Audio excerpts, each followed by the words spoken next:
시청자 여러분 안녕하십니까. 민선 8기 특집 대담 김성원입니다. 이곳은 광명무역센터인데요. 이곳에서는 광명을 대표하는 세빛공원을 한눈에 내려다볼 수 있습니다. 오늘은 이 자리에서 주인공 만나보도록 하겠습니다. 박승원 광명시장 자리했습니다.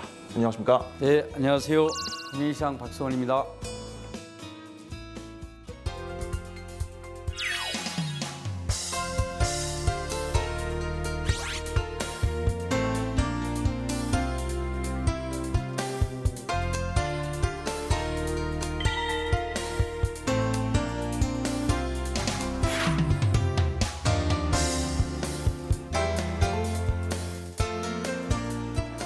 네, 시장님 첫 질문은 개인적인 이야기로 시작해 보겠습니다. 박 시장께서는 광명시에서 이제 시의원부터 시작해서 도의원, 지금 이제 시장 재선까지 하시게 되셨습니다. 그런데 첫 정치를 동네 일꾼으로부터 시작했다고요? 네, 제가 광명에서 지역운동, 시민운동을 하면서부터 지역사회를 알게 됐습니다. 1997년 1월 20일 날 제가 광명에 들어왔습니다. 그때 지역정책연구소 사무국장을 맡아서 풀뿌리 지방자치에 대한 공부를 그때 시작했고요. 광명경실련 YMCA 회원활동하면서 지역운동을 꾸준히 해왔는데 그 과정에 광명시 평생학습센터를 만들어서 사무국장도 하고 그렇게 지역에서 꾸준히 활동을 하다가 지역사회를 좀 더 건강하게 만드는 것은 지방의회에서 하는 게 더 의미가 있겠다는 생각을 좀 하게 됐어요. 그래서 2002년도에 처음에 지방의원 선거에 출마하려고 준비했는데 경선에서 3표 차로 떨어져서 출마 못하고 2004년도에 시의원 보궐선거가 있었습니다. 그때 출마해서 당선돼서 지금까지 계속 정치의 길을 걷고 있습니다. 그런데 이런 얘기를 좀 들었어요. 정치를 안 했으면 한다는 그 아내분의 말에 정치를 잠시 접은 적도 있었다고요? 2006년도 지방선거 때 제가 낙선을 했어요. 그때는 시의원을 하고 있을 때였는데 낙선한 이후에 어느 날 제 아내가 그 소주 한잔 하자고 해서 같이 소주 한잔 했는데 눈물을 뚝뚝 흘리면서 정치를 안 했으면 좋겠다고 저한테 얘기를 했어요. 그래서 왜 그러냐 물어봤더니 정치하는 아내에 좀 이렇게 내조하는 게 정말 힘들다라는 표현을 해서 제가 아내를 위해서 정치를 접겠다라고 약속을 했죠. 정치를 접겠다고 약속을 하고 실제로 출마를 안 하려고 했는데 2008년도에 노무현 대통령이 돌아가셨어요. 그래서 노무현 대통령 돌아가신 이후에 서울시청에서 노제를 치르고 이렇게 전철 타고 집으로 돌아오는데 노무현 대통령께서는 20년 동안 불꽃 같은 정치 활동을 하셨잖아요.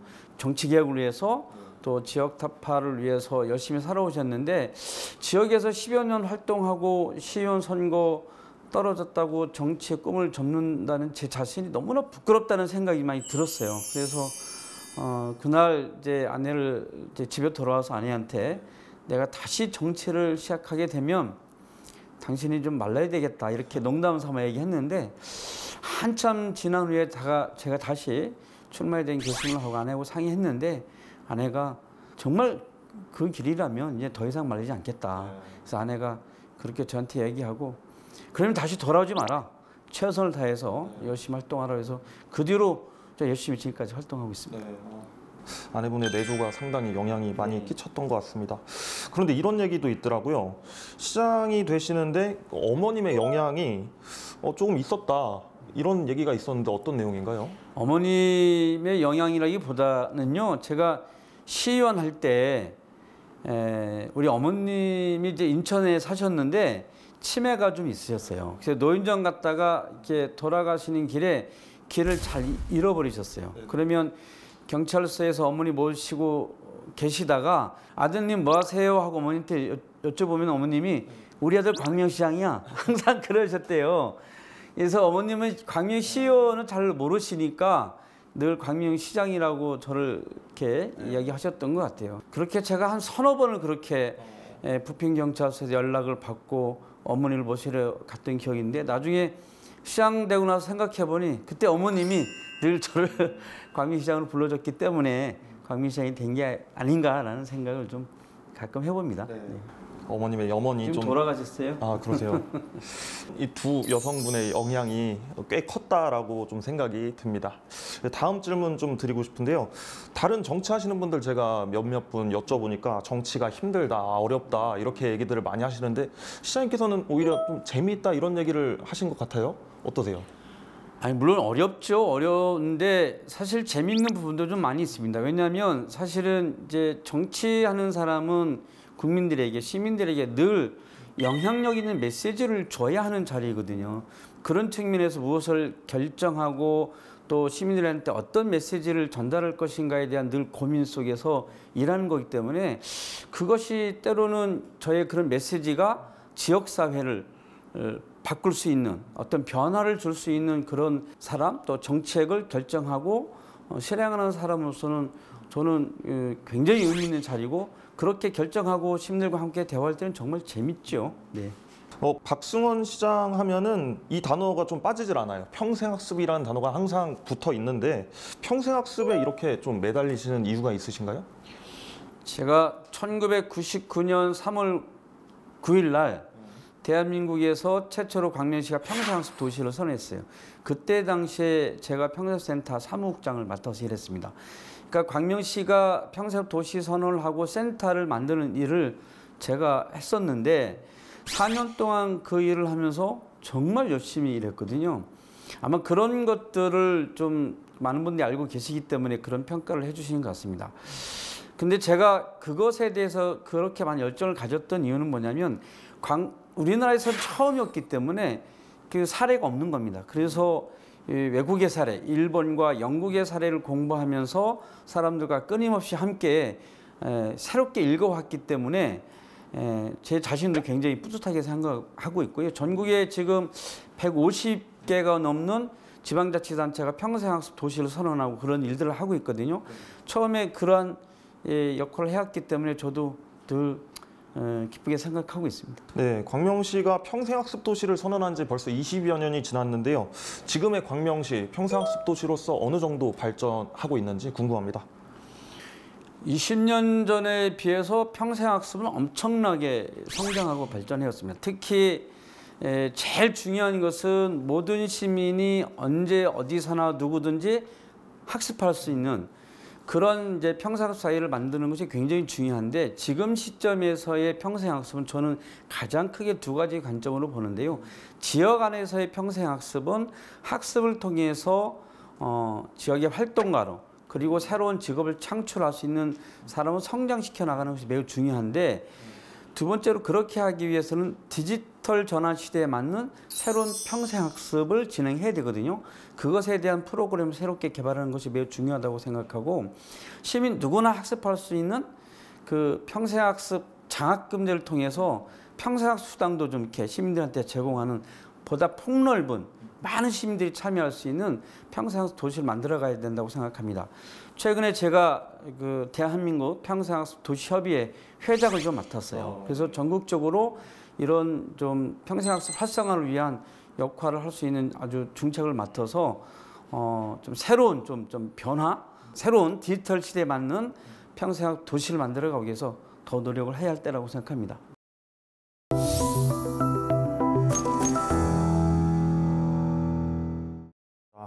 지금부터는 조금 깊게 들어가서 지역 현안에 대한 이야기 좀 나눠보도록 하겠습니다. 시장님께서 이제 자치 분권에 대해서 관심이 매우 높은 것으로 제가 알고 있거든요. 그렇다면 진정한 지방자치, 자치 분권은 뭐라고 생각하는지 궁금합니다. 주민자치에 있다고 생각합니다. 실제로 자치분권 하면 중앙에 있는 권한, 예산을 지방에 많이 배분하는 것으로 생각하죠. 그것은 제도적인 측면이기 때문에 당연히 그렇게 가야 하는 거고. 근데 중요한 것은 시민들께서 많은 정보를 알고 시정에 참여할 수 있도록 하는 것이 중요하다고 생각하거든요. 그것이 이제 주민주권 시대를 열어나가는 거라고 생각해요. 그래서 주민자치를 통해서 시민들이 시장에 많이 참여하게끔 하는 것이 매우 중요하다. 그래서 저는 제가 민선 7기 때부터 우리 광민시 19개 전동에 주민자치회를 다 구성해서 50명 이내의 주민들이 참여하는 주민자치를 만들고 그 안에서 우리가 내는 주민세를 가지고 그 동에서 할 수 있는 사업들을 시민들이 토론을 통해서 정하고 그것을 주민총회를 통해서 결정해주면 예산에 반영해서 실행할 수 있게끔 하고 그것도 주민들이 직접 참여할 수 있도록 하는 이런 형태로 좀 이렇게 성장 발전해 나가고 있는데요. 실제로 저는 도시가 성장하는 데 있어서 가장 중요한 것은 얼마나 많은 시민들이 거기에 참여하느냐가 굉장히 중요한 관건이라고 생각하거든요. 그래야 도시의 미래가 주민의 힘에 의해서 바뀌어갈 수 있다고 생각해요. 그리고 가장 중요한 것은 공정하고 어떤 평등한 사회, 공평한 사회, 차별 없는 사회를 만들어가기 위해서는 시민들의 적극적인 참여를 보장하는 지방자치 시대를 만들어가야 된다고 생각하고 있습니다.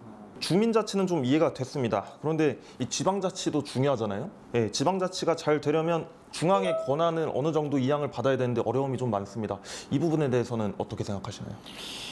그래도 지난 정부 때 그 지방자치법 정부 개정을 통해서 지방정부를 이양하는 것, 그래서 지방정부를 이양하는 사업들도 현재 좀 진행이 되고 있는데 문제는 더 많이 이양이 돼야 하는 측면이 하나 있고요. 두 번째로는 그 지난 정부에서도 현재 8대2 구조로 되어 있는 예산을 7대3, 그러니까 지역의 3 이렇게 지방에 더 많은 예산을 이제 분배하는 걸로 노력하기로 했는데 이게 다 진행되지 못했습니다. 그래서 향후에도 이건 끊임없이 중앙정부하고 협의를 해서 지방에게 더 많은 예산이 권한이 배정될 수 있도록 하는 건 매우 중요하고요.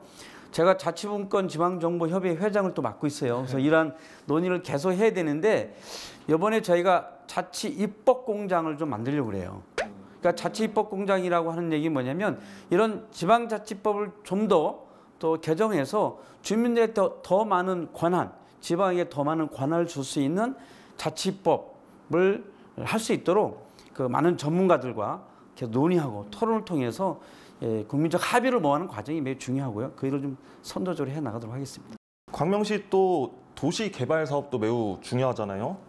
시흥시랑 더불어서 이제 3기 신도시로 지정되면서 시민들의 또 기대감이 많이 큰 상황입니다.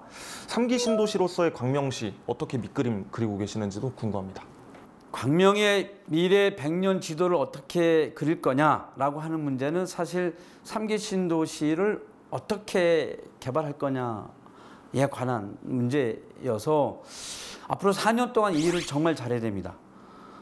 그래야 자족 경제 도시로서 성장할 수 있고 또 친환경 스마트 도시로 성장할 수 있을 거라고 생각합니다. 저희 시는 글로벌 문화 수도로서 자리매김할 수 있도록 K 콘텐츠를 중심으로 한 여러 가지 문화 수도로서의 기능을 확보하기 위해서 좀 준비를 좀 하고 있는데요.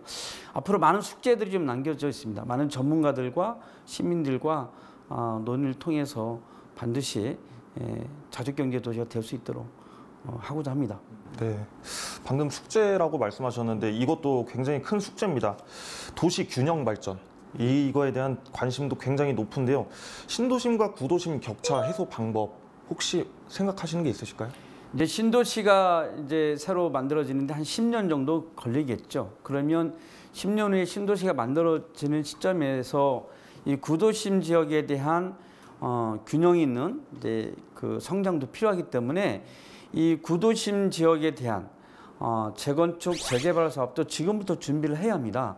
그래서 이 80년대 중반에 만들어졌던 광명시 철산동, 하안동 지역의 공동주택 지역이 한 30만 평 정도 되는데 이곳을 이제 재건축하기 위해서 현재 그 지구 단위 계획을 수립을 좀 하고 있거든요.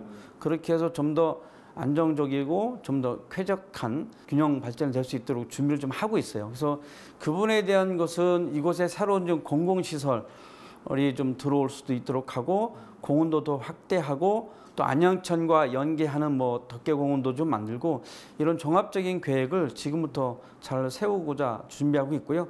특히 이 광명이 도시로 성장한 지 딱 40년이 좀 지났거든요. 그래서 이 광명동 지역과 소화동 지역의 재개발 사업도 차근차근 진행해 나가고 있는데요. 공공 재개발 사업이 속속 결정이 나오고 있어서 주민들과 잘 협의해서 이 사업을 진행해 나가고자 합니다. 박 시장께서는 이른바 광명시를 정원도시로 만들겠다는 계획을 밝히신 바가 있습니다. 정원도시 만들겠다 어떤 뜻인가요? 힐링의 도시를 만들고 싶어요. 제가 광명에서 오랫동안 활동하면서 이 도시가 어떻게 성장하는 게 바람직한가라는 생각들을 정말 많이 고민했고 많은 분들이 이런 전 말씀을 해주셨어요. 그런데 서울하고 아주 가깝고 이곳은 주택이 많은 도시입니다. 그런데 반면에 그 안양천과 목감천이 있고 가운데 4개의 산이 있어요. 그러니까 어떻게 보면 매우 자연 친화적인 도시인데 주택이 많이 있죠. 그래서 이곳을 정원도시로 더 가꿔주면 이 도시에 살고 있는 시민들이 매우 행복해 하겠다라는 생각을 했어요. 그리고 이 빽빽한 도시 숲에서 뭔가 공동체적인 삶을 누릴 수 있는 유일한 방법은 정원도시다. 그래서 그동안 안양천, 목감천을 시민정원으로 만드는 데 굉장히 많은 노력을 해왔고요.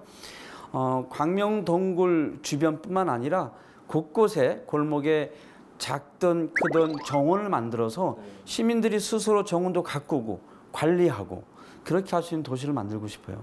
그래서 우리 광명시는 시민정원사 양성 교육도 현재 하고 있고요. 그리고 안양천에 전 세계적으로 좀 그 유명한 벤치를 한 100여 개 새롭게 다 하려고 합니다. 각날에 아주 좋은 벤치들을 잘 이렇게 연구해서 그래서 벤치에 앉아서 그동안 나에게 쌓였던 스트레스들을 풀 수도 있고 그리고 그 많던 인생에 대한 숙제를 그 벤치 안에서 풀어낼 수도 있거든요. 그래서 그런 인생의 벤치들을 많이 곳곳에 배치하고 그것을 통해서 하나하나 정원 도시를 통해서 내 삶의 행복을 만들어가는 그런 행복의 도시를 만들어가고 싶은 꿈이 있습니다. 네, 정원도시 기대가 됩니다. 그 기후 위기 대응을 위한 환경 정책도 빼놓을 수가 없는데요. 광명시 어떻게 대응하고 있는지 말씀해 주시죠. 그 탄소 중립 도시를 만들어가기 위한 노력은 저희 광명시가 정말 많이 했습니다. 그래서 민선 7기 때 기후 에너지과도 만들고 또 기후 에너지 센터도 만들고 시민 에너지 협동 조합도 만들고 넷제로 카페도 만들고 정말 많은 사업들을 진행했는데 그 시민들께서 많이 참여하세요. 이 사업의 가장 저는 핵심적인 것은 청소년들이라고 생각해요. 기후에너지 강사를 저희가 양성을 했고 그 기후에너지 강사가 학교에 들어가서 강의를 하면서 많은 아이들 그리고 아이들을 통해서 학부모들이 탄소 중립에 대한 관심을 많이 갖고 있고요.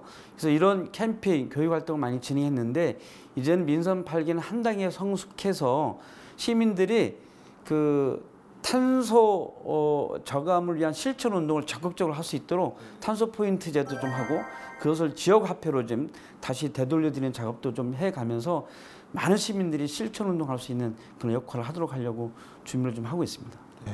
광명시가 특히 젊은 인구들이 많아요, 그렇죠? 젊은이들이 많은데 청년 맞춤형 정책 어떤 게 있을까요? 광명시가 이제 청년 정책 팀을 만들어서 다양한 청년 정책 사업들을 하고 있어요. 그러다 보니까 이 청년 정책 대상을 광명시가 9번이나 받았어요. 그만큼 많은 프로그램을 진행했는데 3가지 정도만 소개하면 이 청년위원회 50명을 구성해서 이 청년들이 매년 수계예산 50억을 가지고 청년들한테 필요한 정책들을 계속 생산해냅니다. 그것을 정책에 반영하고 가장 대표적인 것이 광명시 철산동에 청년동을 만든 겁니다. 그래서 청년들이 그 설계도 다 참여했고 그래서 청년들이 그것을 활용을 하고 있는데 굉장히 평이 좋아서 청년동을 하나 더 만들어 달라고 하는 그런 요구들이 좀 생기고 있고요. 그리고 또 하나 제가 가장 뿌듯한 것이 청년 생각 펼침이라고 하는 사업들을 하고 있는데요. 3명 이상의 청년 동아리들이 모여서 제안을 하면 그 심사를 통해서 최대 300만 원까지 지원해 드리거든요. 지금까지 한 150개 정도의 이런 청년 동아들이 여기에 참여를 했습니다. 그리고 이 과정을 통해서 주스터라고 하는 이제 하나의 좀 어떤 사회적 기업 또 그런 뭐 협동조합도 만들고 이런 활동들을 지속적으로 하고 있어요. 그래서 동아리에서 하나의 좀 회사도 만들어지고 일자리도 만들어 나가는 이런 역할들을 하고 있기 때문에 저는 이것이 그 청년들한테 뭔가 활동할 수 있는 기회의 장을 최대한 많이 만들어준 것, 소위 쉽게 말해서 판을 깔아주는 것, 이것을 정말 잘해야 되겠다라는 생각들을 하고 있습니다. 이 질문도 굉장히 중요한데 취임사에서 민선 8기 시작은 코로나19에 남겨진 상처를 극복하는 민생 경제 회복을 위해 노력하겠다 이렇게 말씀하셨는데 구체적인 방안 무엇인가요? 민생경제회복위원회를 만든 것은 근본적으로 이제 민생경제를 좀 지키고 끊임없이 이제 살려내는 작업을 해야 되겠다는 판단 속에서 전문가 중심으로 민생경제위원회를 구성을 했어요. 6차례 회의를 통해서 10개 사업들을 정리했습니다. 그래서 이번 추경 예산에도 반영을 하고 내년도 본 예산에 좀 반영도 좀 할 건데 그 한두 개 사업만 소개를 해드리면 광명형 제기 프로젝트라는 사업들을 하기로 했습니다. 그래서 코로나 과정에서 폐업을 하시는 분들한테 좀 이렇게 폐업이 좀 자유롭게 할 수 있도록 하는 이제 지원 사업도 좀 하고요. 사실 폐업하는 거 쉽지 않아요. 그렇죠. 밀린 월세도 이제 내야 되고 폐업하려면 원상복구도 해줘야 되고 그런 부분, 그리고 다시 창업하려고 할 때 이제 거기에 필요한 자금 지원이나 또 동종업계 취업을 하려고 할 때는 고용 자금도 지원한다든지 이런 형태의 재기 프로그램도 좀 준비를 했고요. 그리고 지역 화폐 가맹점을 좀 더 활성화하기 위해서 5억 원 매출 5억 원 이내의 그 가맹점들한테 저희 수수료를 지원하는 이런 것도 이번에 새로 좀 하기로 했습니다. 그 외에 여러 가지 사업들을 준비했는데요. 저는 지방정부가 해야 할 가장 중요한 경제 대책 중에 하나는 소상공인들을 지켜내는 일이라고 생각해요. 그래서 광명 그런 일들을 민선 7 동안 꾸준히 해왔는데 앞으로도 그런 일들은 지속적으로 해나갈 생각입니다. 광명시 여러 현안에 대해서 이야기를 나눠봤습니다. 마지막으로 공통 질문 드리는 게 있는데요. 광명시와 연관을 지어서 시장님 본인의 이름으로 삼행시를 지어주시면 됩니다. 삼행시요? 네, 자신 있으신가요? 네, 해보겠습니다. 네, 그럼 제가 운을 띄워드리도록 하겠습니다. 박수건은 시민 여러분과 함께 하겠습니다. 승승장구하는 광명을 위하여 원 없이 일하는 일꾼이 되겠습니다. 감사합니다. 네, 시민이 정말 자부심을 가지고 살 수 있는 광명시를 만들겠다 이렇게 의미로 받아들여집니다. 네, 오늘 긴 시간 함께 해주셔서 감사합니다. 네, 고맙습니다. 네, 광명시는 3기 신도시 등 대규모 개발 사업이 진행이 되고 있습니다. 미래 100년을 설계하는 데 매우 중요한 시기인데요. 지역 현안과 이슈를 슬기롭게 대응해서 도시 성장의 주춧돌을 잘 마련하길 기대해 보겠습니다. 민선 8기 특집 대담 여기서 마무리하겠습니다. 시청해 주셔서 고맙습니다.